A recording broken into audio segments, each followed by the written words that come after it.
Welcome, friends, it's the Movie Film Podcast. Movie Film Podcast, enjoy the show.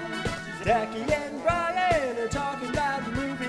Movie Film Podcast on the radio. Welcome to Movie Film. This is episode 179, brought to you by Mr. Boy Productions. It's been a bit of a break since I've talked to my best pal, Brian Hall. I know, it has been. I mean, we sort of had...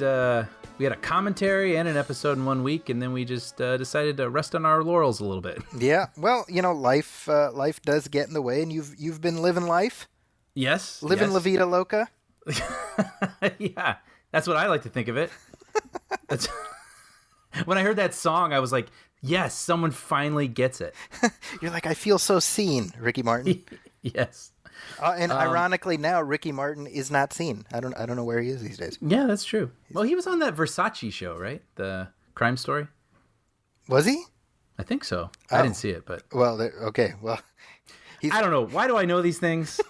You know, there was like a minute where everyone was talking about Ricky Martin. 20 years Oh yeah. Ago. That song was.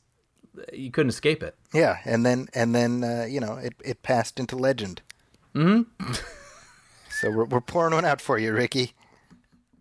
You know, like a minute and a half ago when the show started, I didn't think this is where we would begin. Yeah, we took a turn early. Well, what have you been up to, Brian?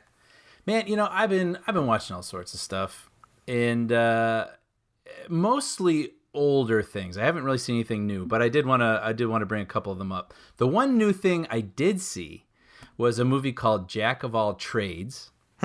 And we started talking about this off mic earlier, and I feel like someone recommended this movie to me, so I added it to my Netflix queue, and I cannot remember who it was. I thought maybe it was you. But anyway, it's a documentary on Netflix that is about baseball cards. So that sounds great, right? I mean, we grew up during the baseball card boom of the late 80s, early 90s, and you know, it was one of these things where you spend all your money and you buy these packs, and there's usually like 3 or 4 cards that you really, really wanted because they're going to be worth a lot of money. And you'd buy this magazine called Beckett, and it came out every month, and it showed you what the cards were worth, right? And see, I was not a baseball card person at all, and yet everything you're telling me, I know just from sort of proximity, you know? Yeah, it was such a thing.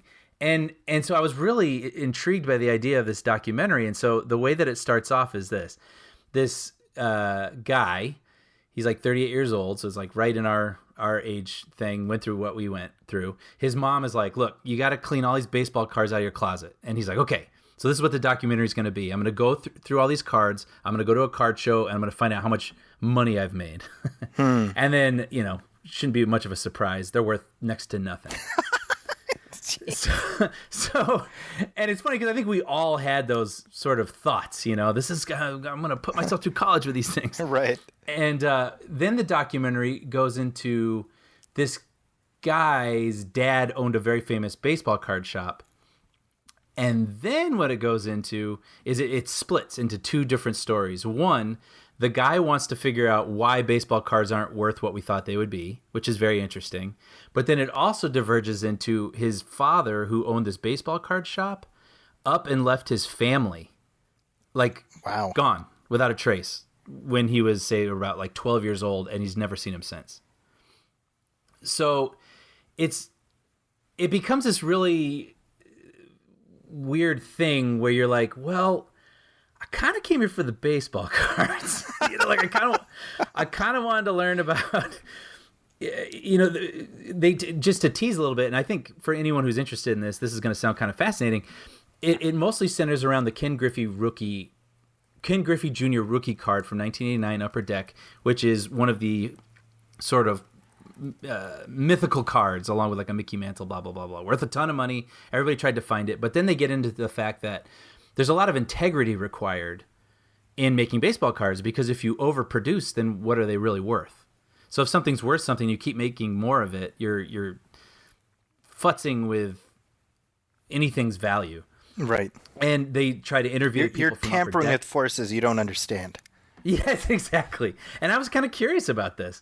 And but then the guy who's directing the movie, in this trend I'm noticing in a lot of documentaries lately, the filmmakers are forcing their way into the narrative. Have you noticed this? Yes. Where they're like, they start making it about themselves. Well, rather than it's kind of the Morgan Spurlock, Michael Moore approach, right? Yeah, and I think he is a charismatic guy, Spurlock. Like, he's an interesting host or a person to follow. The director of this movie just kind of is not. Whatever. And it's not the subject. I kind of like the subject, actually, and I felt a little bad for him because he was on quite the rocky journey. But then it's like the director is like hell-bent on finding this guy's dad so they can reunite. And it just becomes this murky sort of like, what is this documentary about? And I wanted to care a little bit more about the family stuff, and I did at times, but I also found myself like continuing to look over my shoulder at the baseball card information. So it's a little, I wish I could recommend it. I would say for 90 minutes, let's say it is, you probably get about 45 minutes of what you showed up for. So that's, I gotta admit, I was not expecting this to go in that direction. I thought you were going to be, quite effervescent about it. Yeah, I was a little bummed. And I wish this was the definitive documentary on that era, because, like I say, I mean, that was such a big thing. And like, what happened? Like, why did these things not get worth any money? Who were these card companies? Was there shady practice going on? Did you know Topps is the only one that's still around, by the way? I did know that, actually. Out of all of those? Yeah. Yeah. So it's... See, the way I can correlate to this stuff, I was not a sports cards person. I was a huge comic book person, right? And so there was a lot of overlap because most baseball card shops were also comic book shops, right? Yep. And you saw some of the bad practices of baseball cards transfer over to comic books, where you had overproduction and the speculator boom in the 90s, in the early part of the 90s, and it's very specific to that era. And to me, I think what the internet age has made convenience so convenient. Thank you. That was a great sentence I just said. But it's robbed us of the thrill of the hunt. Yeah. Yeah. I was thinking about that the other day. When I was younger and I was like trying to complete a run of comic books, I would go on a quest. I'd go from one shop to the other, going through their back issues, going through their quarter bins, just trying to find that one thing, Mm-hmm. And now it's like, hey, I want to get this. Let me go to Amazon. 3 days later, It's so true. It's so true. I mean, similar to me currently, like I kind of got into like records in the past couple of years, and every now and then there'll be a record I want to find. And it is, like you say, the thrill of the hunt. And I was in Thousand Oaks, which I'm normally not in this city. So I was like, I'll go check out their record store. And you're like looking for the record you want to find, and then there is party that's like, just go on Amazon and buy it. Right. But you're like, no. Like, I want to flip through this and find it, and maybe it'll be even like $1 cheaper. Like there's something to the thrill of the hunt, but we can also easily bail on that if we want to and have the easy answer. See, the thrill of the hunt for me now is being able to have the package arrive at my door and me being able to open it before my kids do. That's it. So getting it up the stairs into my room before my kids, that's the thrill of the hunt for me now. You know what, though? There is something really fun about a package appearing in front of your door. I mean, there is a whole different sort of, satisfaction.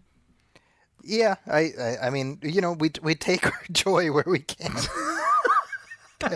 In 2019, that's our joy. Hey, the thing I ordered for myself arrived. Yeah, exactly when it said it would. No surprises. And I tracked it every step of the way. I'm like, there's no surprise at all. Like, it's just... Yeah, that's true. Because if it shows up a day late, I can just look and be like, oh, it got held up in Kansas. It's like it's no mystery where it is. I mean, I remember... Oh, my God. This is like... we're back in my day... We had snail mail, and we liked it. Because we didn't know any better. Yeah. Yeah. I remember this. Do you remember Pep-Ups? Pep-ups. No. This is like at school, like if you're like it was like a progress report, right? But you don't want to say progress report because that's very like ominous. So you just send a pep up. No, I don't remember that. So certainly this was me like in junior high school. If I was doing badly in a class, they would mail out a pep up and they'd let you know, hey, we sent a pep up to your parents. But now you would email that shit, right? But back in the day, they're like, we're sending a pep up. So you're like, I got 3 days where I got to make sure I get the mail before my Yes. Yes, you can intercept it. Yeah. You can intercept it. Oh, that's so funny. Yeah. So that would be my the school quest. didn't do me the courtesy of renaming it Pep Ups. I remember progress reports. Yeah. Hey, call them pep ups. It's a pep up. Anyway, hey, Brian, I saw movies, but we're talking about collectors and sort of the mentality surrounding that. Well, this is a film called The Fanatic. Yes, I've just been seeing stuff about this recently. So this stars John Travolta. Yes. He of Gotti fame. Mm-hmm. And it's directed by Fred Durst. I had liquid in my mouth. Otherwise, I would have laughed. I was trying to spit it out when you said he of Gotti fame. I had to make sure you knew that joke was appreciated. Well, thank you. Yeah. And it's directed by Fred Durst. He of our collective nightmares in the late 90s when we turned on the radio and quickly turned it off fame. Yeah. I was trying to formulate some sort of reaction to that. And do you limp to the biscuit? No, and no offense to anyone who is a Limp Bizkit fan, but they were never my flavor. Yeah, right. So anyway, he wrote and directed this movie that's inspired by an experience he had in his life with an overzealous fan who had boundary issues. Interesting. Now, okay. Just to be clear, I don't think basically 95% of what happens in the movie is entirely made up, unless sure, he ended up tied up on a bed with like a rag stuck in his mouth, Right. Which if he did, hey, I don't judge. But my point is, it's an old story. I mean, we've seen overzealous fan movies before. Yeah. Misery and King of Comedy, etc. Yep. Now, this movie is just getting shit on left, right, and center on Rotten Tomatoes. Now, I've seen that. Yes. And okay. So now my policy is I don't look at Rotten Tomatoes. I don't do anything until after I write my review because I don't want it to be in any way, inadvertently influenced. And so I watched the movie and I was like, okay, it was good. And that's my reaction. It was good. Mm-hmm, You have to pitch your voice up a little bit because it was good the way it was good like a Lifetime movie is good. Yeah. No, I think I know what you're saying. Like, what you're in for. Yes. You know what you've showed up to. And you're watching something pulpy and it's going to be kind of... Yeah, it's predictable, but you're engaged and you're kind of guessing, and it ends, and you're like, oh, okay, and then you get on with your life. That was me and The Fanatic. I think this may actually be the widest disconnect that I've ever had with Rotten Tomatoes, because this is sitting at like 20% or lower on Rotten Tomatoes right now. Wow. So I do feel like people are lining up to sort of take a mallet to John Travolta, because that's... And John Travolta plus Fred Durst. Yeah, that's what I was going to say. Do you think it's more an opportunity? Let's have our 5-minute hate, Yeah. I know why you want to hate me. Yeah. Hate is all the world has even seen lately. Very nice. So I'm not, it's not, the Magnificent Ambersons, obviously. Well, what is, though? What is? Oh, I was looking up the word magnificent the other day. I don't know why. I think I wanted to find there was a reason. Like a synonym for it or something? Either way. I put in magnificent, and Ambersons was the second thing in my Google search. Google be watching. Yeah. So I'm not going to say it's good, like good, but I think it's good trash. Yeah, And it feels like there was a lot okay. more of those in the 90s, right? Yes. Like there was sort of that, like The Crush. Yes. And sort of like the movies that we watched and kind of enjoyed, but we knew they were garbage. Fear. Remember Fear with Mark Wahlberg? Fear, yeah.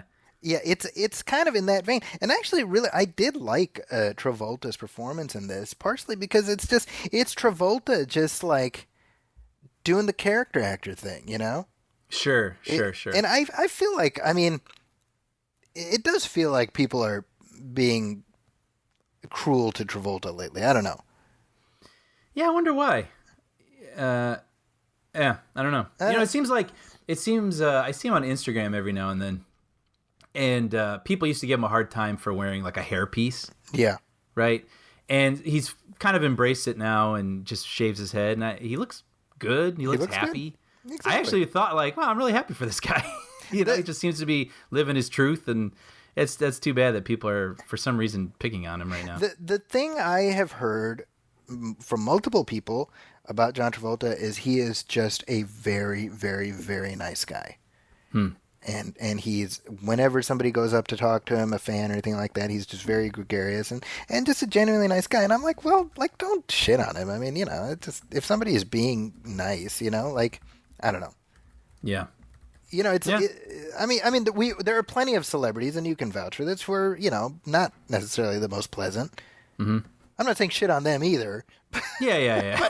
but given the choice about where to aim your poop, right? Avoid Travolta's bald head, and aim somewhere else. Anyway, what was I saying? So I liked the movie. That's my point. All right, cool. Well, hey, that's that sounds like possible cable fare. Soon. It is absolutely that. I think, and it is 88 minutes long, which is like the perfect length for a movie like this. Mm-hmm. Because it sticks around just long enough to say whatever. And actually, I mentioned Travolta. Devon Sawa is in this. Devon Sawa is like the actor who Travolta's character is like obsessed with, and I'm like, where has Devon Sawa been? Like I think of him as a Final Destination guy. Oh, wow. Okay. Because I was about to ask you because I don't remember who he is. He's the guy in the first Final Destination movie. The lead? He was the main guy. Oh, wow. Okay. He's also, have you seen the movie Idle Hands? Yeah, I remember it. Yeah. So he had that run where he was like teen horror guy in the late 90s, early 2000s. And now he's kind of like Anthony Michael Hall, like 20 years later, Oh, okay. He even looks like him, So I'm like, hey, this guy, he's pretty good in this, Yeah. It's like he's in on the joke. He gets it. He gets what the movie is. So, okay. Harmless fun is what I would say about The Fanatic. I haven't read the reviews, but my sense is people are probably being a little too cruel to what it is. It's like low risk, low reward kind of thing, Mm-hmm. Mm-hmm. Speaking of low risk, low reward, another movie coming out this week, basically as we're recording this, is Don't Let Go. So this is the new Blumhouse picture. Yes. Yeah, so it stars David Oyelowo of he played Dr. Martin Luther King in Selma. He's also the bad guy in Rise of the Planet of the Apes. Oh, okay. He's like evil corporate guy. Yeah, that's right. So definitely one of those guys. People know him, and this is another one. It's not an instant classic, but I think it's like a solid thriller of the kind that we don't really see anymore. Mm-hmm. And the premise is that you have a police detective who receives a phone call from his niece who died 3 days earlier. Oh.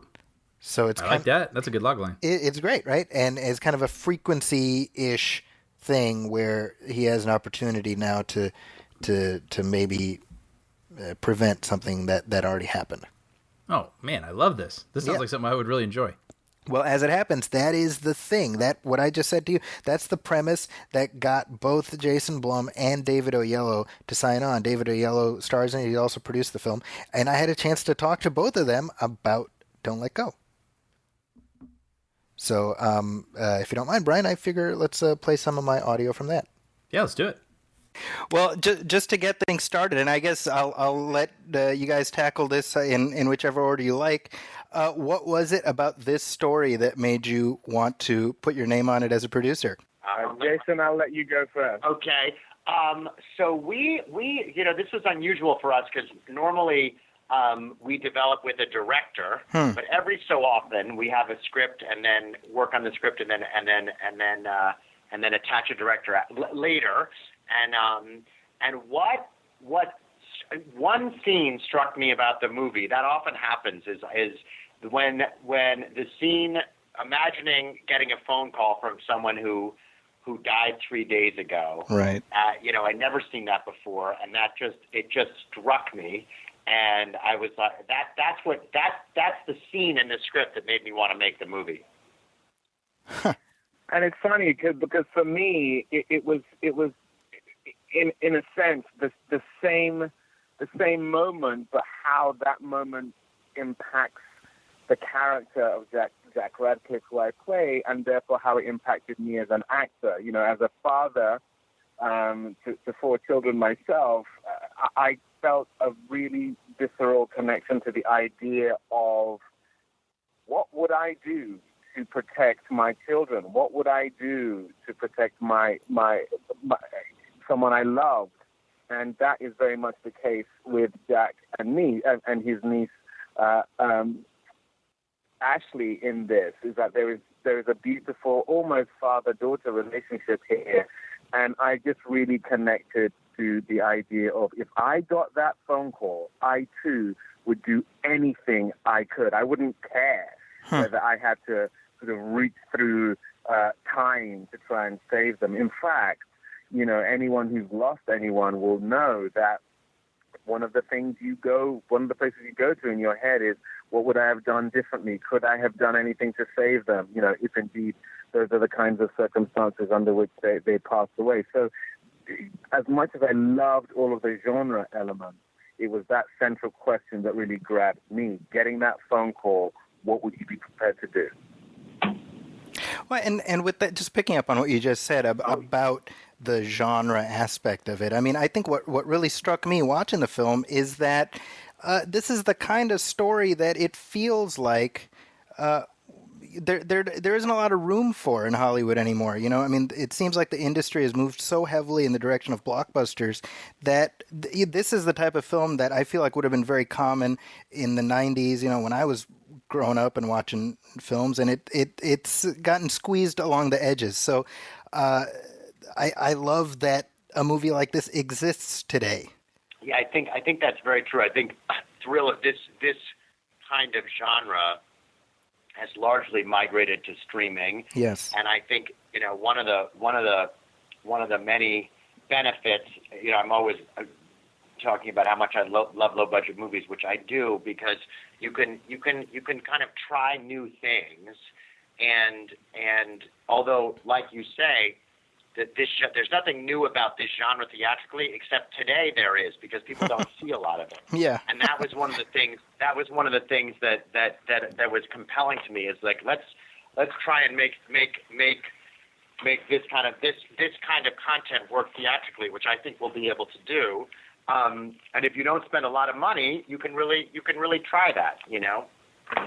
Yeah, and to speak to what Jason just said, that's been the thing I have loved so much about being part of this film, is not only were we, myself, Jacob, the other actors, afforded the opportunity to do something the likes of which is very rare theatrically, but we were also allowed to be really integral in the development of the story and shaping that story, because Blumhouse, generally speaking, are incredibly embracing of that, but because you don't have a big old studio who are very fear-based breathing down your neck, we could really take some big swings creatively, which was the thing that I just also loved about making this film. And one thing I really wanted to zero in on is the fact that this is a story primarily featuring a cast of actors of color,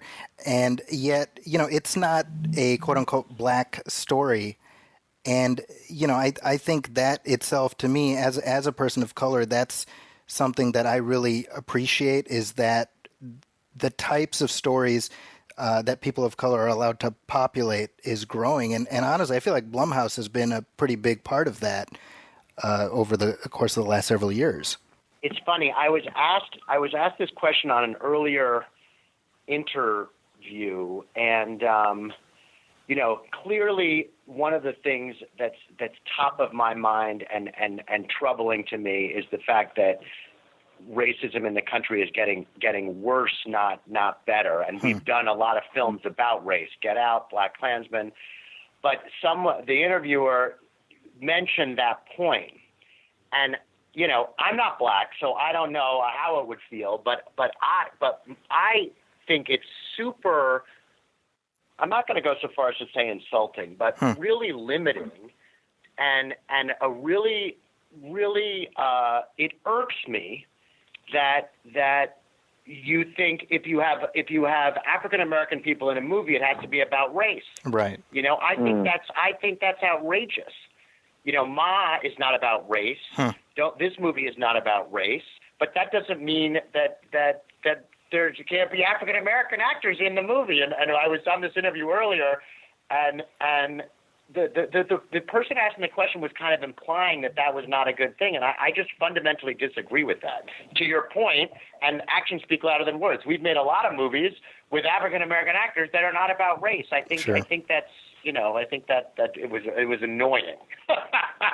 Yeah, well, and I have to say, I really would love to make the point that it's been a craving of mine for my entire career to be afforded the opportunities the likes of this. I have sought them out, and at times they haven't been afforded. At times there has just been an abject lack of receptivity to it. But the reason I gravitate towards it is because the films I love are not necessarily films that their primary theme was racial. Right. There Will Be Blood has nothing to do with the ethnicity of Daniel Day-Lewis's character in that film, as is the case in Raging Bull, or any of the great Lawrence of Arabia.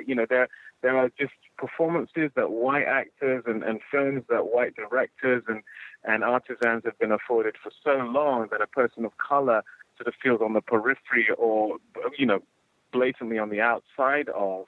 And you don't have that burden of race on it. Now, I've made films about race, and I've loved them, and that's a theme that should be consistently looked at. But as a person who just happens to be black, that is not the entirety of who and what I am, and certainly not who and what I want to say as an artist.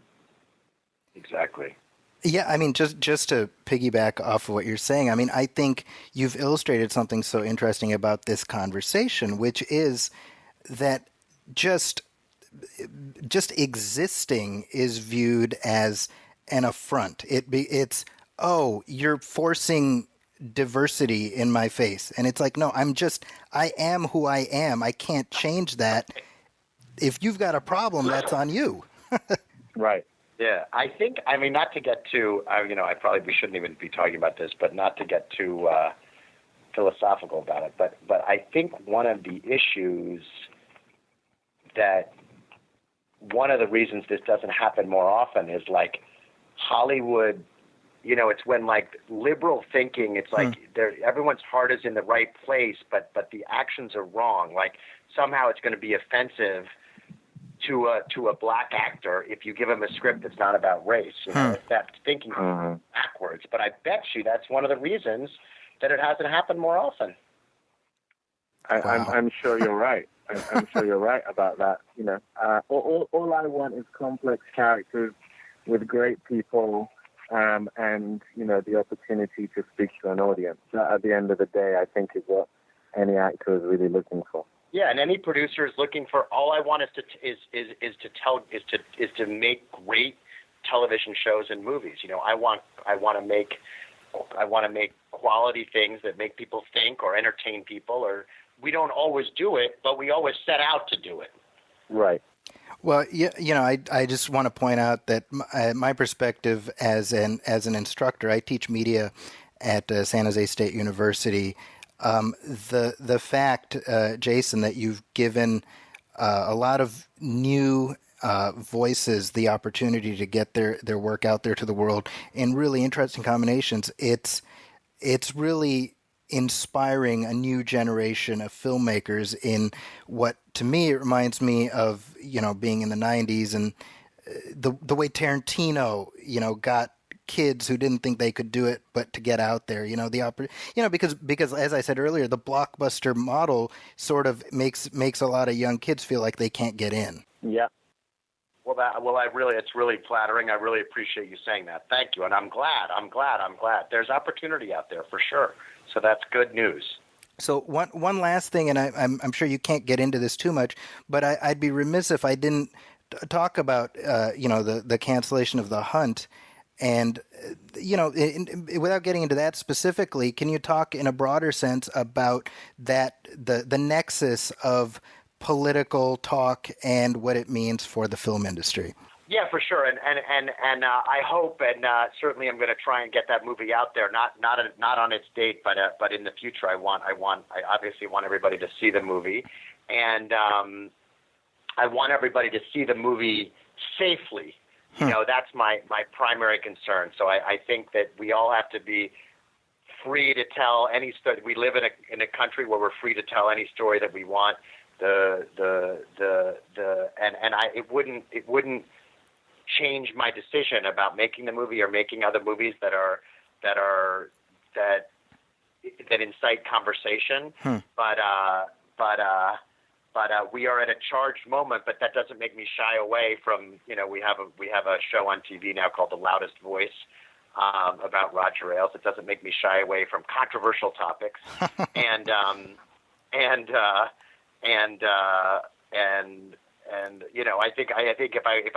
if it made me change the way that we choose things, I think if I start doing that, it's time to start thinking about another job. Yeah. Well, one last thing before I go, David. I just wanted I'm not going to be watching Don't Let Go with my kids just yet, but not too long ago I watched Rise of the Planet of the Apes and Selma not too long after each other, and they could not believe that Evil Mr. Jacobs and Dr. Martin Luther King were the same guy. So you made quite an impression on my kids. Well, that means a huge amount. That's what I look for. I look for any and every opportunity to keep the audience guessing, to challenge myself, and that's what getting to play Jack Radcliffe in this did for me as well. The nature of that character was, can I emotionally put myself through the ringer in a believable way, with this character, but with action elements and whodunit elements and psychological thriller elements rooted in an emotional character, the likes of which, any actor would want to play. So to keep the audience guessing and ideally, as your kids reacted, for them to be thinking, well, is that the same actor? That's what I live for. So that's a lovely thing to hear. Awesome. Well, thank you both so much. I really appreciate you taking the time to chat with me. Thank you. Good to hear your voice, David, also. Thank you. You too, Jason. Bye, guys. Take care. Have a good day. Bye-bye. Bye. So, hey, that was pretty sweet. Yeah, that's great. Why don't we take a little break and we come back and do some listener letters? Sounds good.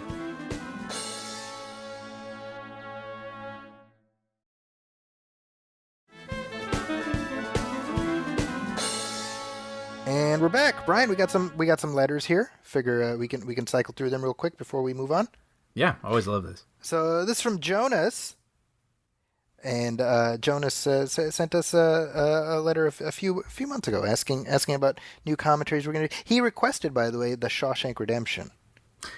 Yes. Which see, that's one that I would love to do, but I'm also like that's going to be a commitment.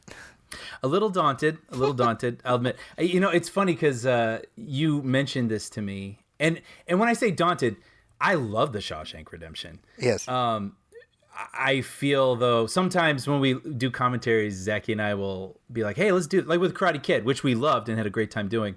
But then we'll be like, what is that, like 90 minutes? 95 minutes? And then we look and it's like 2 hours and 10 minutes. And you're like, oh. And it's funny because I don't know if we've done one that long. But it's funny that you actually say this because then after you mentioned Shawshank, and I actually was leaning toward, I don't know, man. My girlfriend and I were walking down a sidewalk and there was a chair that was being thrown out that had a box full of VHS tapes in it. And out of sheer curiosity, I looked in the box and on the top was the Shawshank Redemption right after you and I had that conversation. So I took a picture and sent it to you and was like, well, if there's ever a get sign. busy recording or get busy dying. Yes. Yeah. That's the heavens were speaking to you. So that I would say that is a likely podcast that is coming. I'm gonna hedge a little bit, but I think it's doable.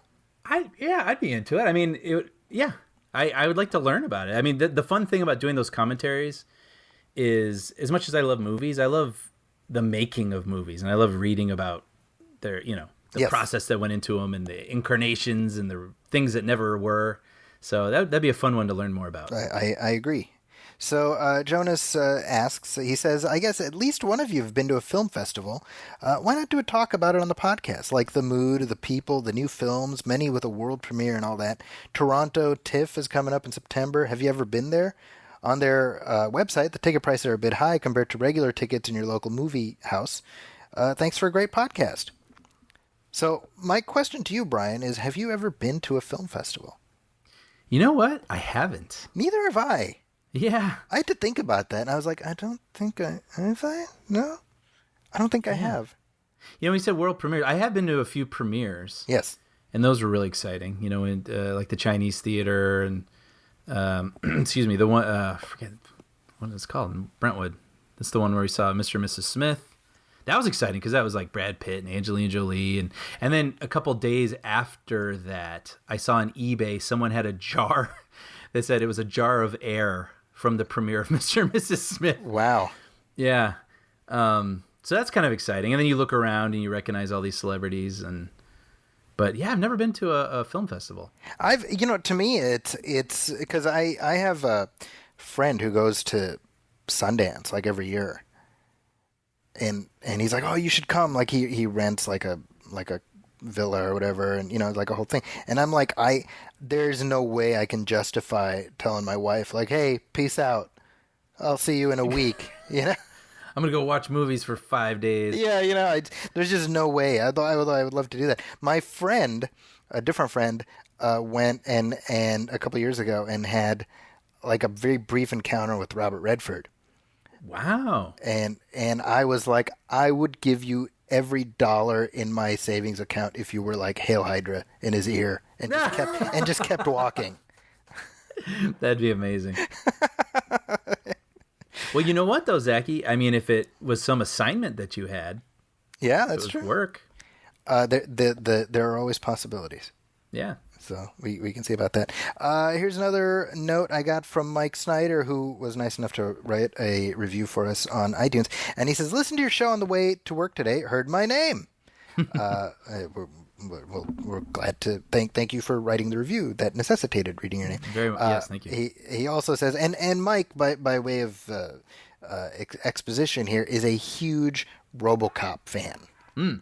So, and as am I. Yep. This is what draws us together, me and Mike. The picture on his Twitter thing is like RoboCop. And he says, I also really hope you guys do the RoboCop 2 commentary.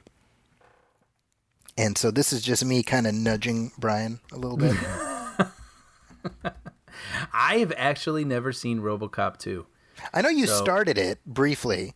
Yes, I did. And that got interrupted. Do we get into that story? Do we explain that story, or is that something we keep between us? You can tell the story. Okay. I just looked up RoboCop 2, by the way, on IMDb. It's an hour 57. It's a little touchy, Matt, but I'm just kidding. So, all right. So let's share this with the world. Zachy is kind enough to share his Voodoo account with me. And it is voluminous. I don't know. It's a word I read and never say. So one night I was like, I didn't know what to watch, and I thought, oh, I'll watch RoboCop 2. So I pulled it up on Zachy's Vudu. And the thing about sharing a Vudu is the person or persons on the other end can start the same movie and end what you're doing. So I started it, and I was about 2 minutes in or 3 minutes in, and it just stopped. And it said, someone else has started this. And I was like, So I restarted it. And it stopped again. I was like, well, someone clearly wants to watch this more than I do right now. So and I've never been back. So I will go back for this for sure. I think RoboCop 2 is, first of all, it's not good like the first one is. Sure. Compared to the first. I think fascinating messes can be just as worthy of conversation. And I think the fact that this is directed by Irvin Kershner means you don't just ignore it. Even for the ways it didn't succeed, I think it's worthy of a conversation. And you coming in completely cold, I think you would offer something interesting. And there's something cool about the fact that, good or not, I like RoboCop, and that there's a whole adventure with Peter Weller as RoboCop that I've never seen. That's like, oh wow, that's kind of a cool little treat. Yeah. So next year is the 30th anniversary of RoboCop 2. So I would fully expect us to talk through that. Sounds good to me. We got like a bunch of anniversaries coming up next year. Actually, the 0 years are good for that. Yeah, 80, 90, yeah. Interesting. Dances with Wolves. Didn't we joke about that? Dances with Wolves are like an epic miniseries commentary. Yeah. But we got 2 Back to the Futures we can do. Oh yeah. I think Die Hard 2 was 90, right? Wait, no, actually, Back to the Future 2 is 89. Back to the Future 2. Oh, you're right. Was it 80? It was fall of 89. Mm-hmm. Was it fall of 89? Oh, it was. Well, either way, we should still do it next year. We should. Yeah. You're right. Part 3 was 90. Mm-hmm. Yeah. Well, no, wait. Hold on a second. We did Back to the Future 2 already. Yes, because I had forgotten. Yes. Okay. Part 1, Back to the Future Part 1 has an anniversary next year. Wait, we haven't done 1? No. Brian, we are in a time warp because I know. I realize we've had this exact conversation. Yeah. It's coming back to me. Hey, now. folks, how you doing? This is. Yeah, it blows my mind we haven't done a commentary for Back to the Future 1. We did Part 2 because of the 2015 date. Okay, man, if you want to hear Brian get hyper, tune in for Back to the Future 1 commentary. We got to do Part 1 and Part 3 next year, and we knocked that one out. All right, that sounds good to me. And then coming up, Batman Forever. Oh wow! You know what? I don't know that's something I knew I even wanted, but I do. Oh, did you see this, by the way? Joel Schumacher gave an interview. I think it was to Vulture or something like that. Did you see this? It's like I did, yeah. Did you read it? I read a good portion of it. You see the stuff he says about Batman Forever? About Jim Carrey and Tommy Lee Jones? Yeah, which is like an old. I mean, we know that Tommy Lee Jones was just terrible to Jim Carrey. But what he says, this is Joel Schumacher's like 80. He has no F's left to give, right? Mm-hmm. So he's like Tommy Lee Jones was like the elder statesman on the set. He had won an Oscar, and he's like you expect somebody with his experience and his to act better, right? But he's like the difference was that. Because he was talking about working with Tommy Lee Jones versus working with Val Kilmer because he had a not good experience with both of them, mm-hmm. and he's like Tommy Lee Jones would at least give you a good performance. yeah. He's like Val Kilmer is just an asshole. Well, and as that quote that I think we've mentioned before, where Jim Carrey ran into Tommy Lee Jones at a restaurant and he approached him. Yes. And what did Tommy Lee Jones say? Like, I just can't sanction your buffoonery. Which, that's amazing. It's such a perfectly Tommy Lee Jones quote, right? Like, yeah, to Jim Carrey of all, to like your buffoonery. I cannot sanction your buffoonery. I want to find the exact quote. Hold on. Yeah. Oh man, can you imagine that being Jim Carrey? Because in that movie, he's supposed to be nothing but, peak 90s crazy Jim Carrey, and then knowing that Tommy Lee Jones is just side-eyeing you the whole time. I mean, it takes a professional there. Well, I love how Jim Carrey describes it, right? He says so Jim Carrey goes to this restaurant and Tommy Lee Jones is there, and Tommy Lee Jones is over in the corner. I went over, Jim Carrey, and I said, "Hey Tommy, how are you doing?" And the blood just drained from his face, and he got up shaking. He must have been in mid-kill me fantasy or something like that. And he went to hug me, and he said, "I hate you. I really don't like you." And I said, "What's the problem?" And pulled up a chair, which probably wasn't smart. And he said, "I cannot sanction your buffoonery."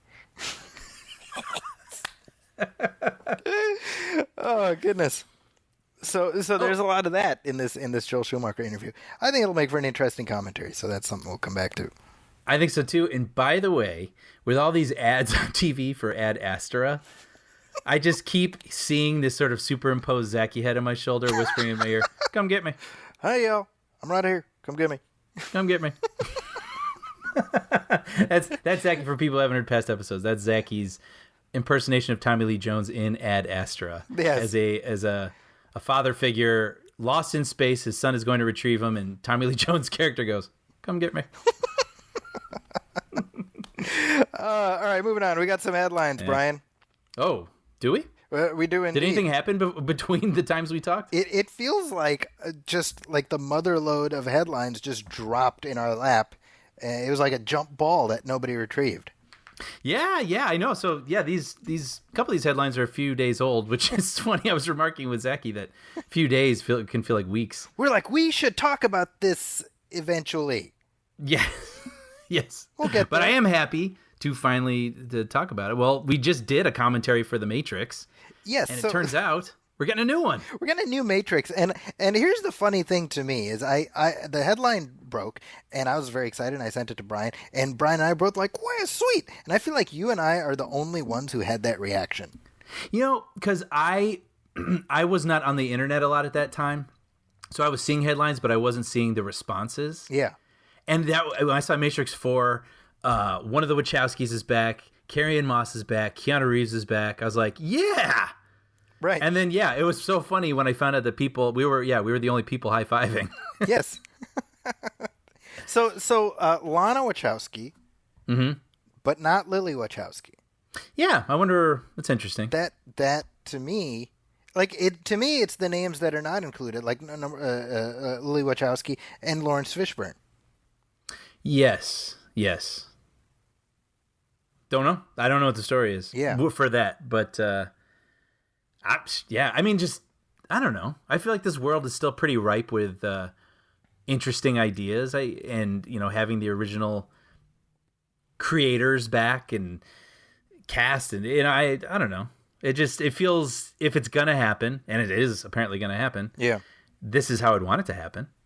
Yeah, I mean, they've been kicking around ideas of like a reboot or whatever for a long time, and my whole thing was like, well, this is the Wachowskis' world. Like it's nobody else should even get to enter it unless unless they're okay with it. So I was glad there is at least one Wachowski involved, even though again, the fact that it's one is I'm curious about that. Yeah, I don't know if also they were always kind of notoriously private. Yeah. So maybe just as life has gone on, I don't know. Yeah. There's been reasons to pull away. I have no idea, but I will say this. I mean, other than The Matrix, the Wachowskis have had no smash hits, right? Unless I'm misremembering something. no, I think you're right. I liked a lot of their movies. I liked Cloud Atlas Sure. more than most, I think. Yes. And so I think you and I were sort of alternately on Speed Racer. It seemed like people Yes. try to preach that one, that you missed this and it's fantastic. And you and I were like, yeah, it was all right. Yeah, right. I don't know. V for Vendetta they produced and that did okay. Yeah, Jupiter Ascending, is that what it's called? Yeah, I wanted to like it and I just couldn't find my way in. That was one of the most batshit crazy things I've ever seen in my life. Not in a good way. So my point is this, like, talk about failing upward, right? Like, yeah, but yeah. I mean, even Jupiter Ascending, I love that there are people who are allowed to be a little crazy, and that one just never coalesced into something that everybody could enjoy. But I don't know. I'm just so glad that every now and then they can still do that. yeah. Yeah. Even as speaking as someone who didn't really like it very much. So Yeah, no, that's I don't fair. know. That's fair. And also, I think you could roll your eyes at the idea too of The Matrix 4. Right. It's more sequels, more franchises, blah blah blah. And I totally agree. And there's that trailer that came out this past week for Lucy in the Sky, that Natalie Portman movie. Yes. And I was like, that is my jam. I cannot wait for that movie. Yeah, it looks good. And I want more movies like that. But we're also just in age where we're going to keep getting sequels to movies like this, and frankly, The Matrix is one I don't mind getting. Yeah, I'm somebody who likes all three of those movies, and I do feel like the trilogy ended in a way where that's like a good ending, you know. Mm-hmm. Now the story has continued through The Matrix Online, or I don't think The Matrix Online is going anymore, but like the story continued for a few years. Yeah, I kind of remember that. And in fact, Morpheus dies in the game. So that may explain why Lawrence Fishburne isn't in the thing, right? Because one presumes that Neo and I guess Trinity exist in some well, Neo at least would exist within the computer world, like as a right. I mean, yeah, the remainder or whatever that was, how they explain him.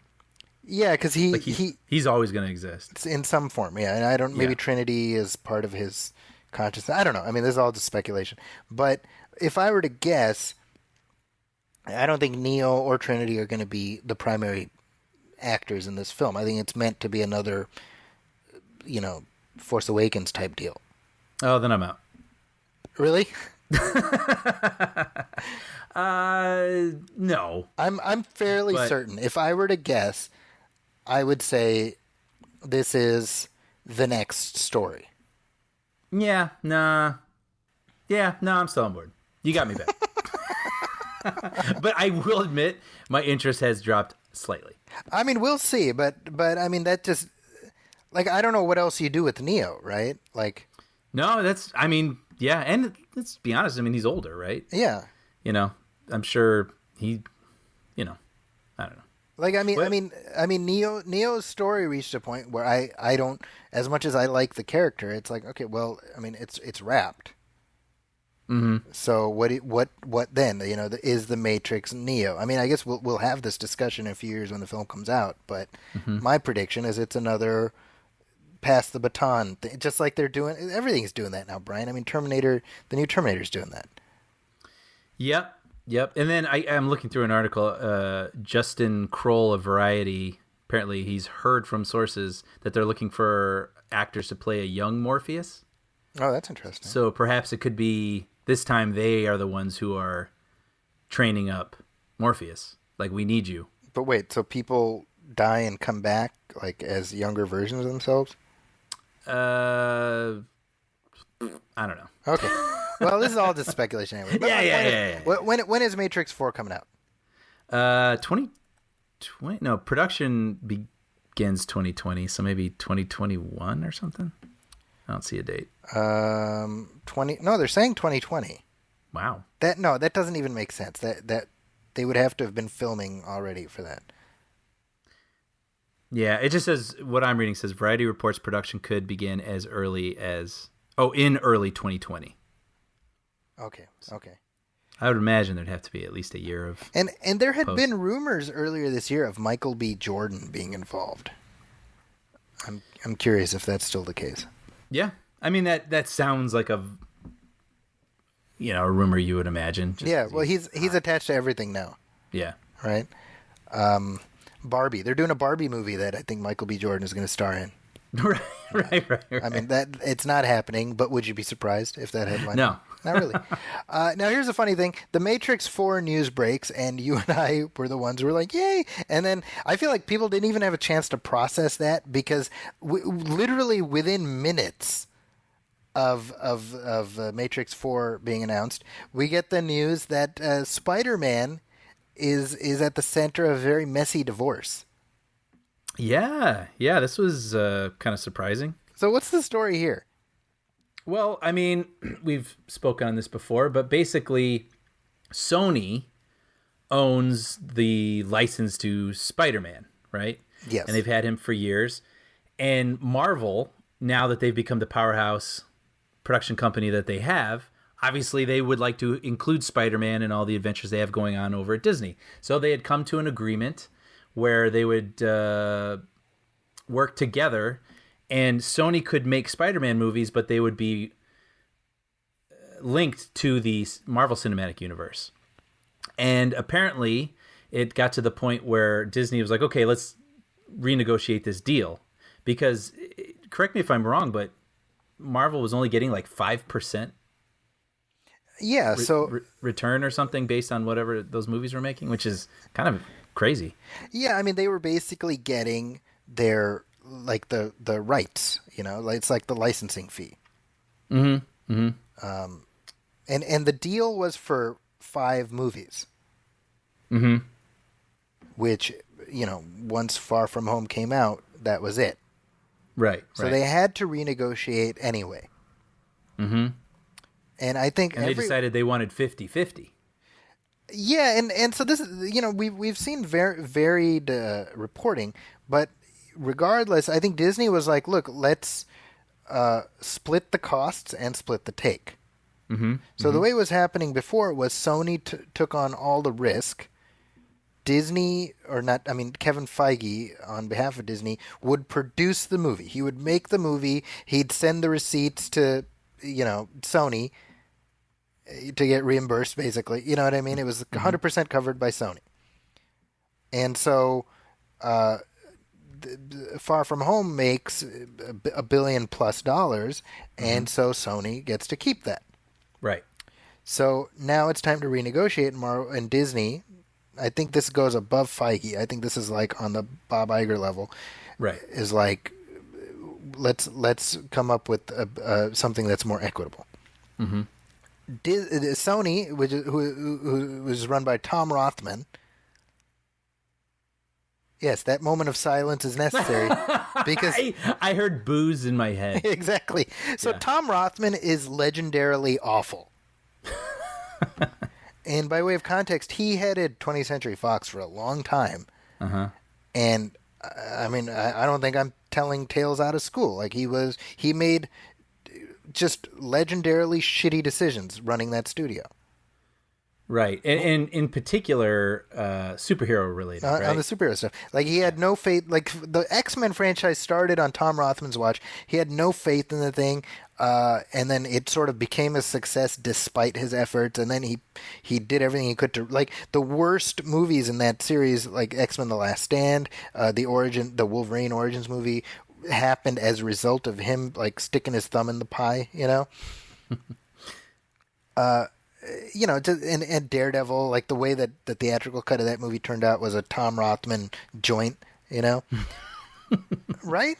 Yeah. I mean, just a lot of really shitty decisions, and he's a notorious cheapskate. So now he again, man, failing upward.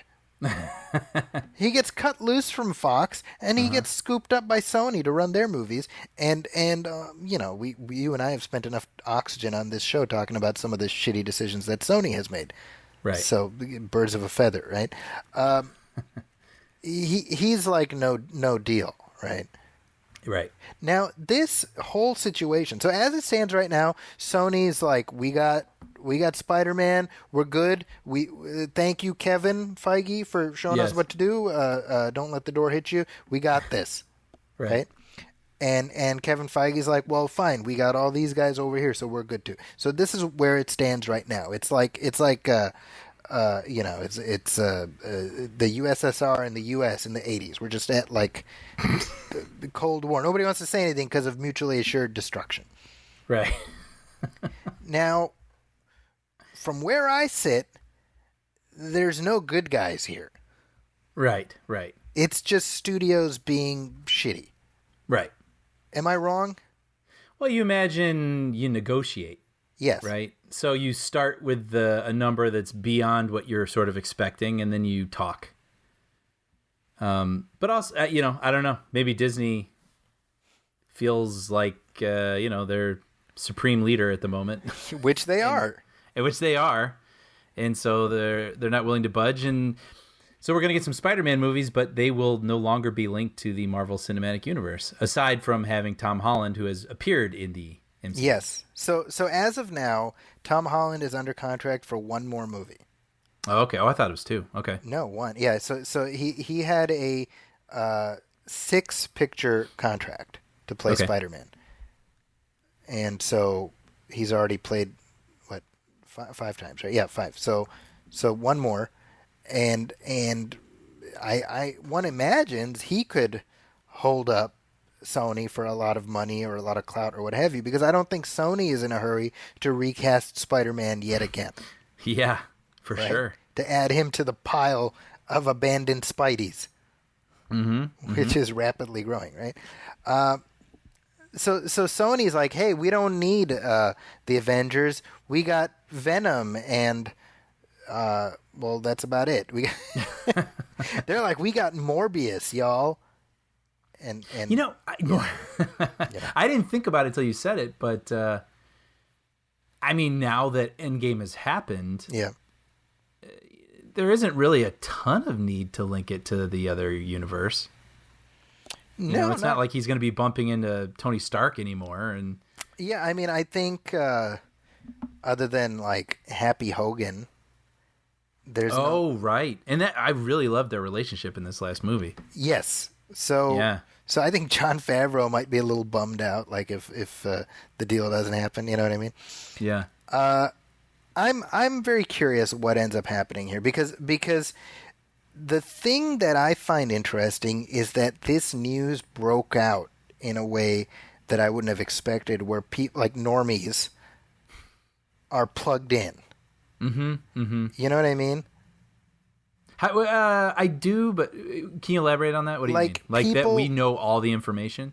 Yeah, like people who I wouldn't expect to care about stuff like Spider-Man being in the cinematic universe care and are upset.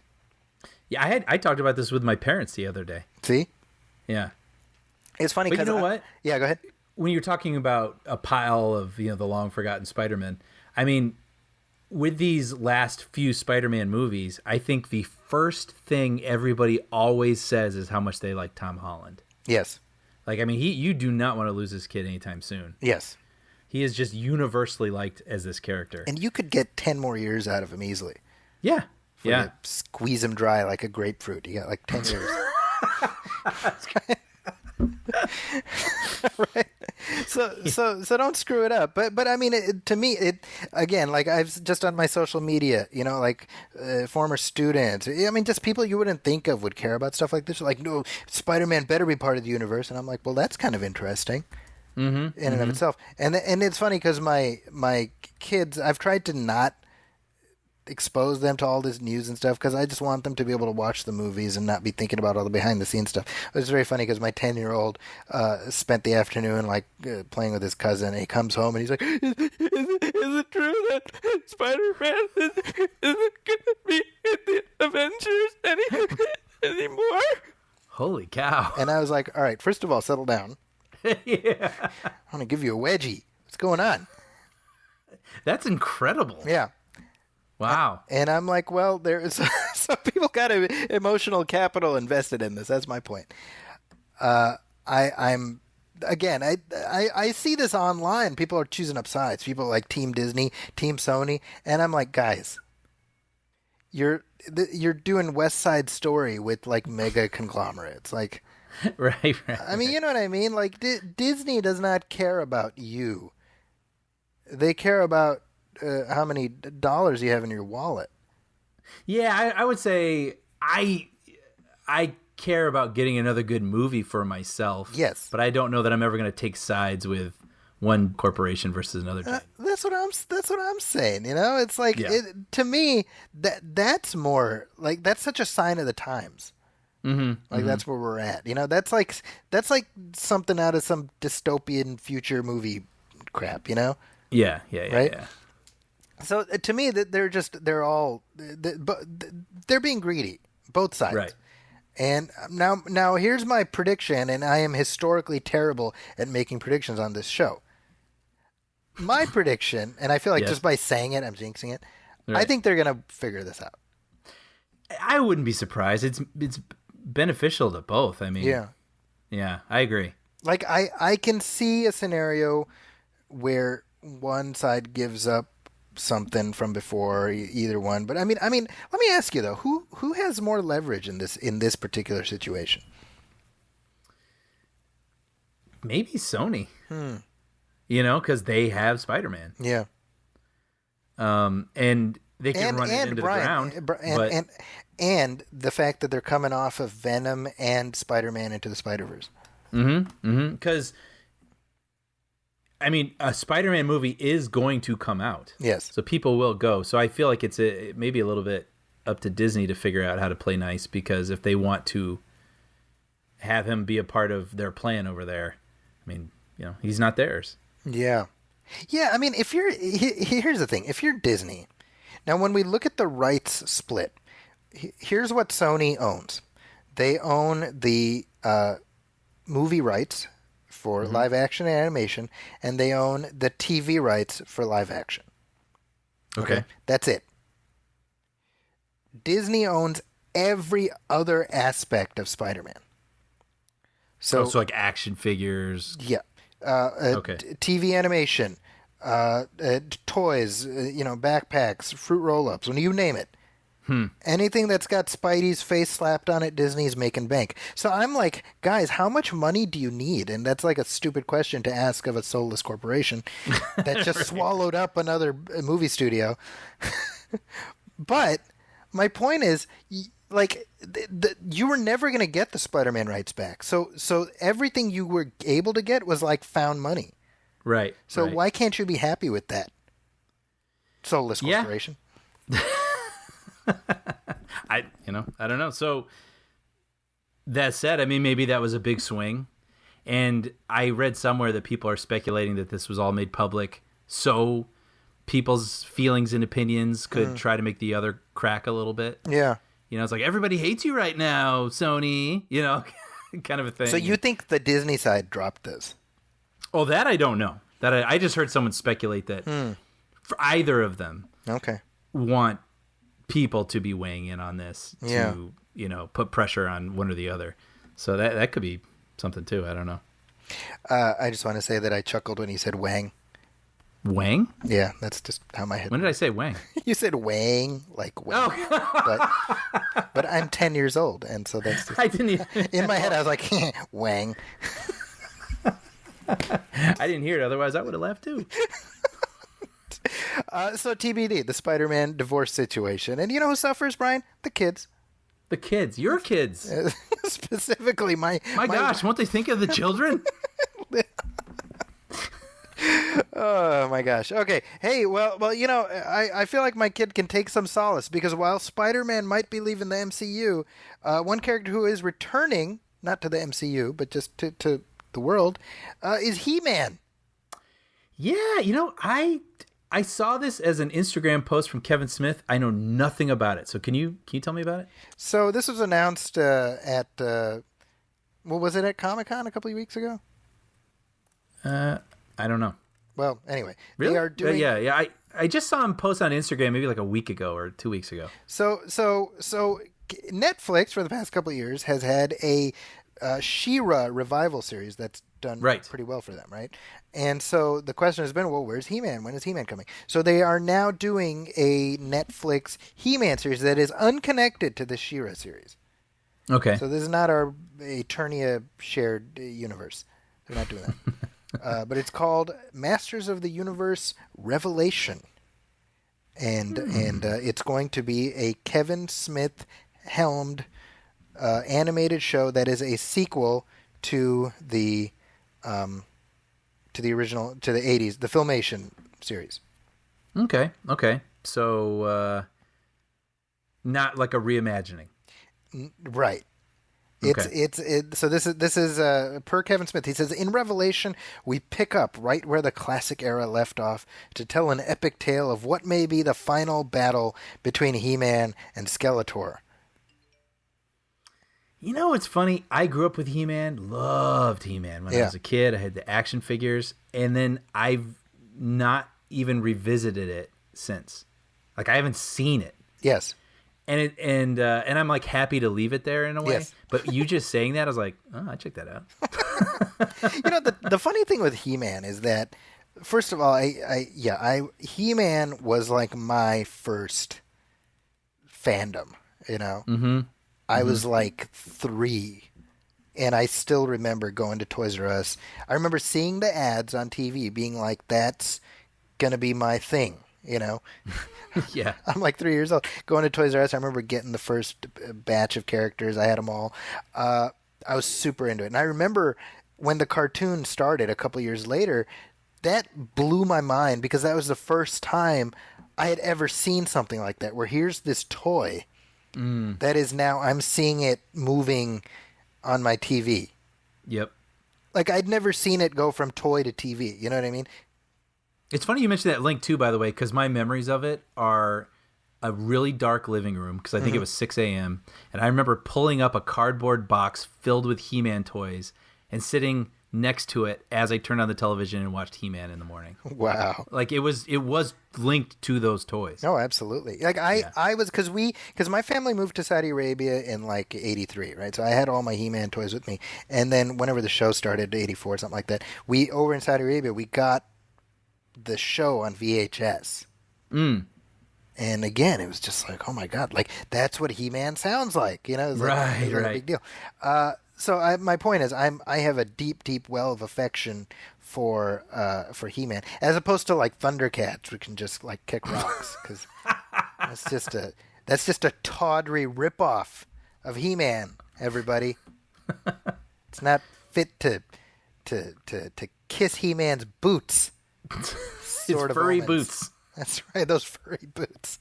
Yeah, with apologies to Ronald Darling. I'm totally kidding. I have no feelings about Thundercats, but other than dismay and disgust.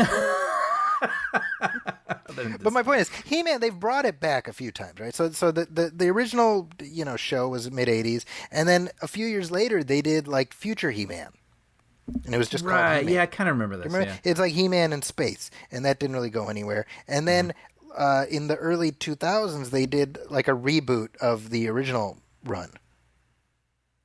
Okay. Which was on Cartoon Network, and which was pretty good actually.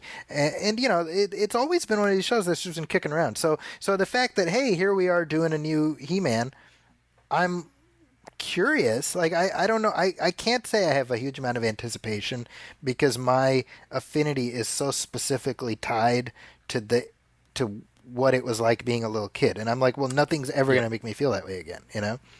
That's funny. It's the exact same way for me. Yeah. Right.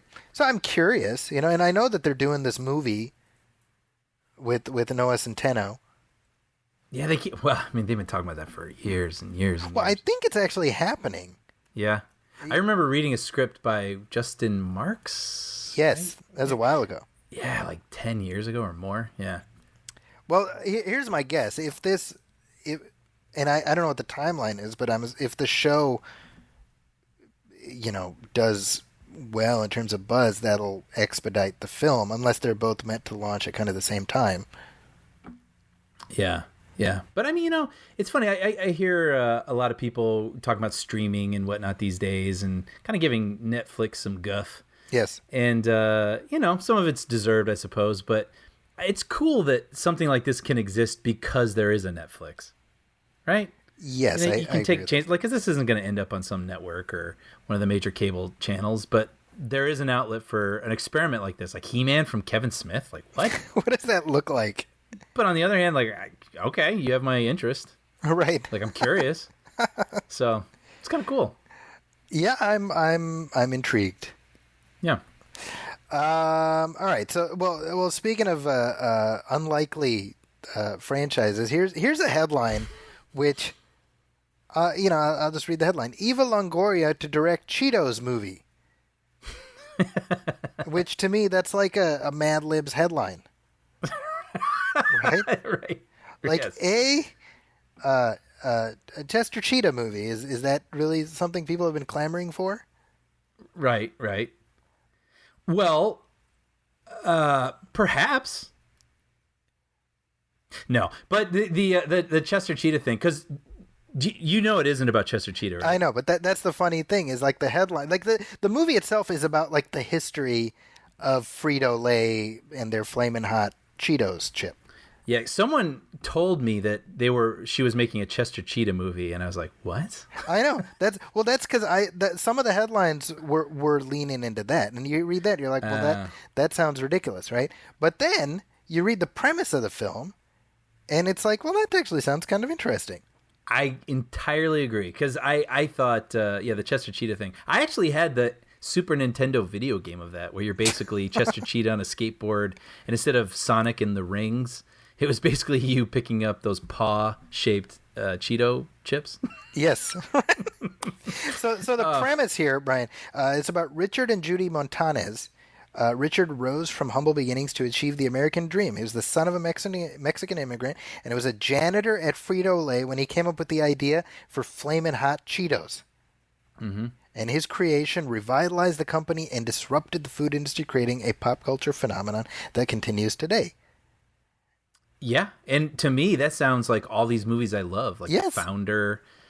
I mean, even The Social Network to some degree. Like, I kind of like I like these sorts of true stories. So I was like, that sounds really interesting.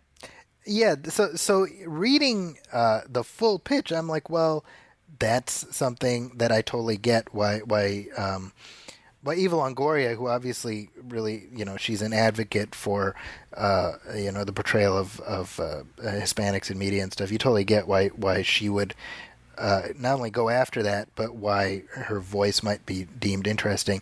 And so I spanned the gamut from like reading the headline to being like, huh?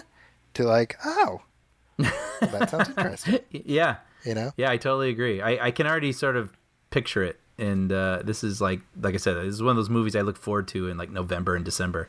Yeah, I totally agree. Yeah. Why don't we take one last break and then we can come back and boy, we went a few weeks without Star Wars news, but we got lots to discuss now. Yeah.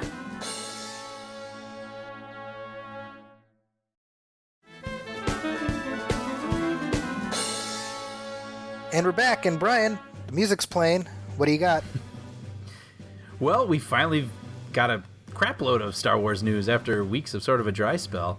And all of it's pretty cool, but I think the thing that we have all been anticipating for a very, very long time that finally came true is that Ewan McGregor is back.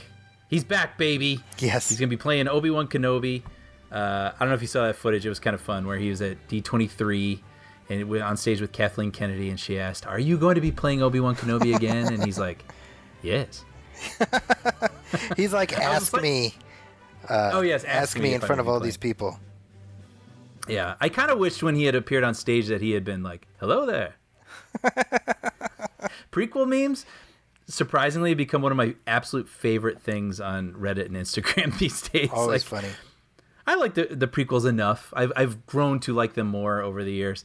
And just the deep dives and just the passion that people have for those movies and the jokes that continue to mine out of them, is amusing to me to no end. I love it. It's at this point, the prequels have been part of the ether for long enough now that and this is not we've you and I have talked about this, but like they're just as valued and integral to many fans. Mm-hmm. In terms of how they experience Star Wars. And I think the fact that 20 years later we are still talking about them and they are part of the conversation says well, like or dislike them, I mean, George Lucas did achieve what he set out to. Mm-hmm. Mm-hmm. Which was, I mean, what they're trying to do now, but what he did then was he got a whole new generation of Star Wars fans recruited. Yeah, so, exactly. Yeah. But yeah, so anyway, Ewan McGregor confirmed it, and the episode scripts are already finished. Huh. So this has been well in the works, and the show's going to be shooting next year. So very exciting. So the question is, all the stuff we've heard about how it was going to be a movie originally and all that, was that actually the case? That, who knows? It seems like Lucasfilm is they came bursting out of the gate, right? And realized that maybe not everything they do is going to be a surefire hit. And it seems like they took a step back to reevaluate, and there was some silence for a while about what was coming up ahead. I mean, they had the canceled films, the Boba Fett movie, and maybe at one point this was going to be a movie, and they realized that, the movies are being a bit oversaturated, so why not take advantage of this Disney Plus medium? Right. That works for me. I mean, I honestly, I think I would prefer a sort of prestige series because it can take its time and maybe have some slower moments that will give more resonance to some of the bigger moments. And I mean, that's just where we're at now. Sometimes these, what do you call them? Like limited series, they can feel like 6-hour, 8-hour movies, right? And they benefit because of it. So I'm all game for something like that. I mean, we got on the Star Wars side plus the Marvel side, the volume of TV of series projects that they've announced. It's really impressive. Mm-hmm. And then really, by virtue of, and I'm assuming you were going to go to this next. I mean, the trailer that we saw for The Mandalorian gives us an insight into what these things are going to look like. Yeah, and I think Lucasfilm kind of has an uphill battle that they may not have been anticipating, but in making this stuff like differentiated, right? Like, how do you keep making Star Wars stories, especially apart from the Skywalker saga, and make them feel like Star Wars, but make them feel fresh and not like you're just watching the same thing over and over again? Yeah. And I was kind of worried about that with The Mandalorian because I was loving the way it was looking. But what's going to make me feel like I'm seeing something new, but still feel like the thing I want it to feel like? Like that's a tall order. Right. And I have to say, I really love this trailer. I mean, it looks kind of like a space western. And I know we've gotten traces of that in some of the movies, but just going all in on that, sort of a cowboyish bounty hunter type figure, but in the Star Wars universe, like that looks pretty exciting. And you got that cool IG-88 looking droid, in the shootout, and western with a Star Wars spin. I liked what I saw. What about you? Yeah, first of all, the trailer that we saw, and we're not going to bother playing the audio because it's like music basically, right? Yeah. It obviously the intent was, hey, look how much of a movie this looks like. Right? It doesn't look like Agents of S.H.I.E.L.D. Sure. I mean, not to denigrate that show, but you know what I mean, right? Yeah, no, I do.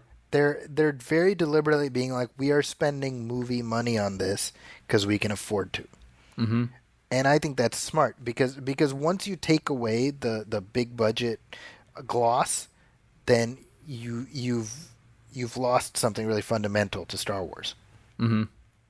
Now, to your point about like, well, what is Star Wars if it's not the Skywalker saga? I mean, this was going to be the first one at the shoot that really. Well, no, I mean, to be fair, Rogue One was. Right. I would say Rogue One was like a dry run for The Mandalorian. Mm-hmm. Yeah. To some extent, in that this is a chance to really be like, well, this is what the universe looks like. Mm-hmm. And I think what The Mandalorian has going for it is as we said before, like the iconography of this Boba Fett looking guy, right? Mm-hmm. But it's the first thing that we're getting canonically, as far as I know, that's filling in the lost era between Jedi and The Force Awakens. Yeah, I would love to see the last Star Wars game I played on PlayStation sort of did that, where it started right after the Death Star blew up in Return of the Jedi. Battlefronts? Yeah, okay. Or is that what it was?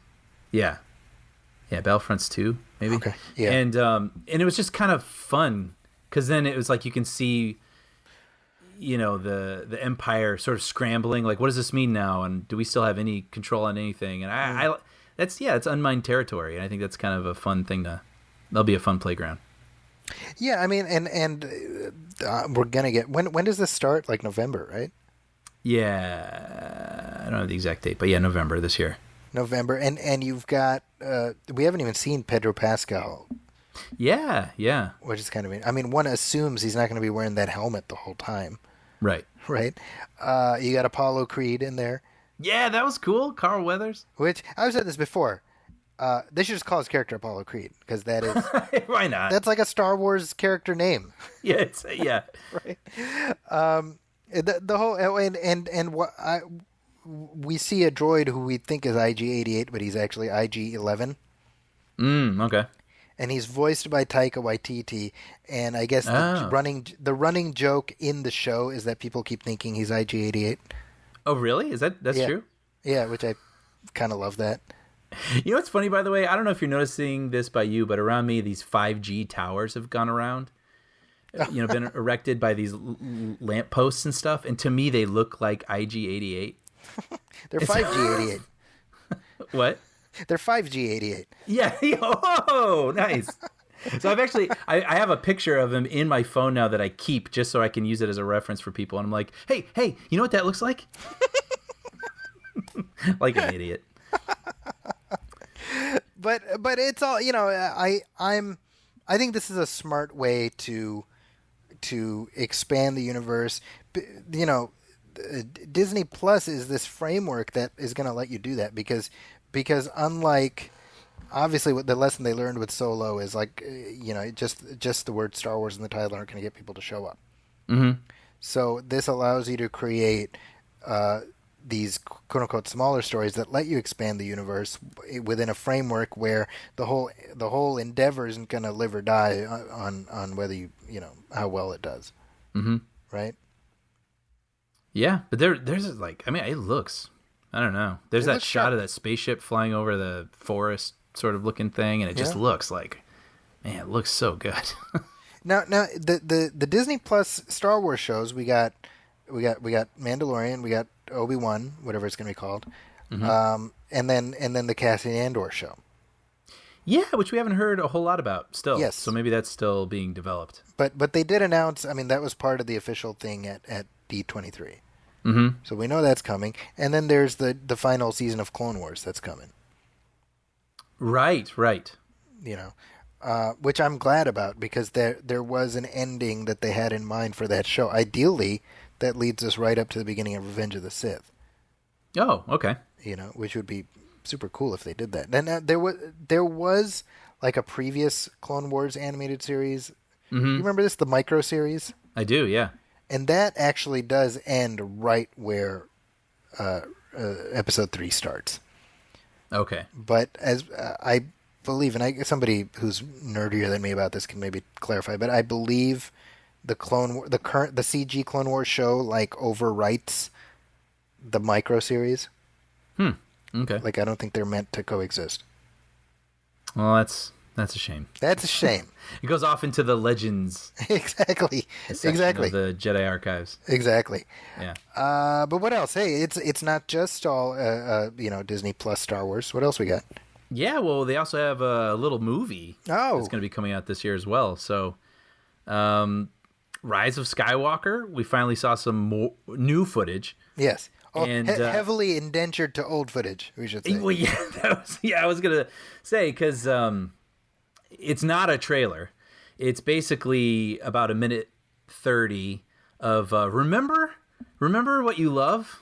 You know what I mean? Like it some dramatic piano music, and it shows you all the older films and all the drama, and then they sort of slip into Rise of Skywalker. But we do see some cool new stuff in here. Yeah, I mean this is Brian. This is like a 2-minute assembly. Yeah. Right. Of 1 minute of which is just them basically massaging your nipples.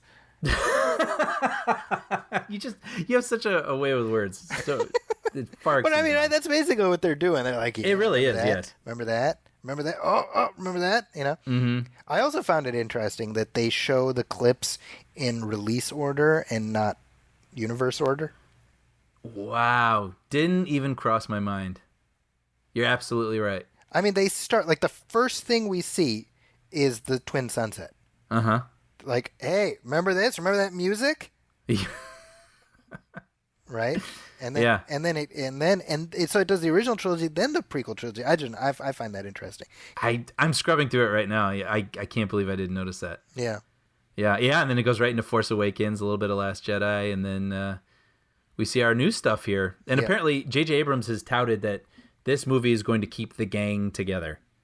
So he's very excited, and he wants everyone to know that no one's going to be split up in this movie. This is going to be an adventure with the group together. Hey, JJ, that would have been good 2 movies ago with the other gang. Wait, other gang? Yeah, like Luke, Han, and Leia. Oh, right. right. Like I like Poe, Finn, and Rey. Don't get me wrong, it's fine. But here's the central problem. Okay, the episode 4 Yes. is about this group of people coming together. That's why we're so invested in them as a unit, Luke, Han, Leia, because that's what Star Wars is about. Mm-hmm. The problem with the sequel trilogy is that Poe, Rey, and Finn have never been a quote-unquote gang. Yes. Ever. Right. That has literally never happened. Yes. Yeah, Poe and Rey met in like the last minute of the last movie. Right? So I'm not down on the sequels, but I mean that is a fundamental structural problem. And I realize that that's something I'm having to overcome myself, where I still feel like these movies have done some things wrong. Yes. And I'm like, well, maybe they haven't. Like, maybe I'm just trying to make them analog to these other movies, and they aren't. Yeah. Even though, 7 very, very, very much is. So I don't know. I have put to let go of that a tracing little bit. paper over A New Hope. Yes, You know. yes. So I think it's going to take me a while to have these movies kind of stand on their own and have me form a real opinion about them. Yeah. But anyway, going to this sizzle reel, I suppose you want to call it. We see some cool stuff in here. I mean, we see. I was kind of curious about the C-3PO with red eyes. No, well, he just he toked up. He just caught him. He's a very relaxed C-3PO at that moment. That would be funny if we got chill C-3PO for a whole movie instead of worrywart C-3PO. It'd be funny. He has like a Cockney, like Jason Statham accent. That's what he sounds like. Yeah. Relax, yeah. bro. Bruv. Actually, yeah, it'd be bruv, not bro. But we get this like sweeping epic shot of Kylo and Rey lightsaber fighting on this that beam shot, in the water. That was the one that did it for me, because everyone's talking about like the thing at the very end. Yes, with quote unquote evil Rey, and she clicks a double-sided lightsaber into place. Yes, so of course Yes. everyone's losing their minds, and I'm like, if you honestly think this movie is about Rey becoming and staying evil, I don't even know. I applaud the level of naivete you have, because that's impressive, Yeah, I mean, Come on. it's most likely a Luke and the tree and Empire kind of moment. Yeah, I mean right, or it's some. I mean, come on, it's obviously a fake out Yeah. in some way. Shape. It looks cool. It looks fine. Although I was gonna say, that said, it does look pretty cool. although there was like a kind of weird fakey lookingness to that shot. You know what? I'm so glad you say that, because I pointed that out. I thought it almost looked like a fan cobbled it together, like took Daisy Ridley's face out of a magazine or something and Yes. sort of threw it in. There's some weird plasticky, fakey lookingness to it, and I've brought that up to two people, and they've been like, They "So defriended you didn't like on it? Like, what's Facebook. wrong with you?" They blocked And I'm you. like, "No, wait, what?" They blocked you on Facebook after that. Yeah, right. No, you're the first person to sort of agree with me on this, and I'm like, Yeah, it looks like pasted on. manufactured, constructed. Yes, exactly. But it does look cool. It looks cool. The idea of the lightsabers. We've seen Darth Maul. That was one of the most famous moments in that trailer when it debuted. And Yes. they come out of one end, then out of the other. And they're sort of both facing the same way, but then she kind of cocks her arm and then whoosh, like clicks into place. It's cool. I'm down, but like I said, the shot where they're fighting on like that atoll or whatever it is. Oh yeah, that was awesome. And it's like a wide shot, and I'm like, that is Star Wars. You know what I mean? Yeah, that stood out to me too, and it made me think. Actually, the thought I had, I was like, that's a director. That he thought, not just to do all these close-ups and these sort of. He's like, no, he starts out here and he swoops in, and I was like, that's epic. Yeah, I agree. Yeah. It's I put it on Twitter recently, just out of curiosity. I was like, where do you think Kylo Ren's arc ends? Mm-hmm. And it's been very interesting to see people. Some people want to see him redeemed. Some people want him to die horribly. Some people want him to be redeemed before he dies. I'm sort of fascinated by all the places people are landing in the Kylo story. I'm curious. I'm sure I've asked you this before too, but what do you think? Where does it end for Kylo Ren? You know, you've said this multiple times, and I can't say I disagree with you. With Kylo killed Han Solo, therefore he can never exactly be redeemed. Like, he's irredeemable just by that alone. Yes. And I think it might be something where he gets redeemed while sacrificing himself. Okay. Like, he's probably got to die. So he does a Vader thing. Yeah. That's Because again, in the Star Wars, Anakin Skywalker murdered children. yes. Like not teenage children, little children. Yes. And again, that was a choice that George Lucas made. The previous movies already existed, so he knew the story ended with Anakin being redeemed, and George was like, let's just like murder this room full of kids. You're right. So if that, I mean, I don't know, is that worse than killing Han Solo? It depends who you ask. I don't know. So that's the question. I don't know. But I will say this: I am looking forward to having that question answered. I loved watching this assembly and having all these questions. Me too. I mean, I think they're being kind of smart about this, because I would have preferred to have gotten a straight up trailer. Yes. But they're just sort of teasing me a little bit, and it is making me want more. So it's pretty smart, I think. It was funny because I watched the video with my wife, and like at every like oh shit moment, she's like, "What's that? Why are his eyes red? Why is it? She was That's great. Why did she do that? Wait, is she evil now?" And she was like really getting worked up, and I was like, "We're gonna know in a few months." Just like I was like, I don't know. I don't know any of what you're asking me, but I'm frightened right now.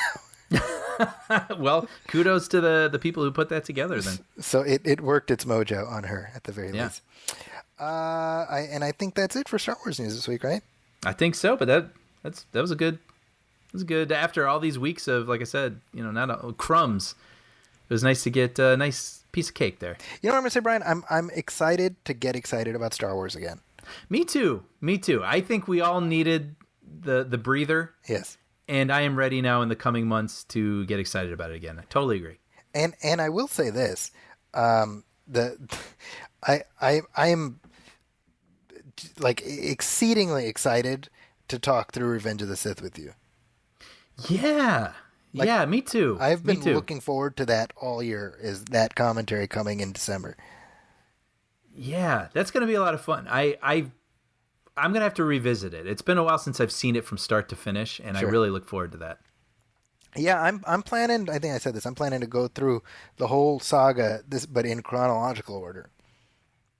I want to do that too, now I think about it. Maybe in anticipation of the last one. I want to go through all of them. Yeah, and I think, you watch Rogue One and Solo in the right places. Mm-hmm. Obviously, you got to watch the holiday special. Sneak that in between right. 4 and 5. Got to watch the Ewok movies clearly, because that's that's good. Have you revisited those? I have not. I haven't either. I'm a little curious, but I'm also a little wondering if it'll be a waste of time. I liked them when I was a kid. Well, we liked a lot of things when we were kids. right. Kids eat paste. That is the perfect response to that. I liked it when I was a kid. Yeah, kids eat paste, Brian. Wilford Brimley is part of the Star Wars universe. I will never. Wilford Brimley and B. Arthur and Art Carney are part of the Star Wars universe. I kind of love that. Yeah, and Jefferson Starship, right? That's also true. Yes. Yeah. All right. Well, I think that wraps up this episode. What do you say? Yeah. This is great. I'm glad we got a good time. This also wraps up our August recess for the show, but we'll be back after Labor Day with our traditional end of summer wrap up. Oh man, that's gonna be fun. We got lots of stuff to look back on with rage or fondness. I don't know. We'll see where we end up, or apathy. That's a possibility. Yes, that might be more like it. More like apathy. Yeah. But hey, what do you have going on? I am still at Puppy Dog Pals, which is still releasing new episodes on Disney and Disney Junior, so check that out. Well, there we go. And as for me, you can find me at my website, Zaki'sCorner.com. That's ZAKIS Corner. That's where my movie reviews go up, as well as episodes of this show. You can also find my reviews at the San Francisco Chronicle. I just posted my lengthy write-up about The Fanatic, so you can see why I stand alone. Me and Fred Durst. I can't wait to read that. Yeah, check that out. And, of course, look out for a new episode of the Nostalgia Theater Show coming up very shortly. And we'll be back after Labor Day weekend with a new episode of this show. Thank you, everybody, for listening. Please go to iTunes, leave a review, leave a star rating. If you have any comments for us, you can email us at moviefilmpodcast@gmail.com or hit like on our Facebook page and message us there, facebook.com/moviefilmpodcast. My name is Zaki Hassan. On behalf of my partner, Brian Hall, this has been Movie Film 179. Thanks for listening. Welcome, friends, it's the Movie Film Podcast. Movie Film Podcast, enjoy the show. Jackie and Brian are talking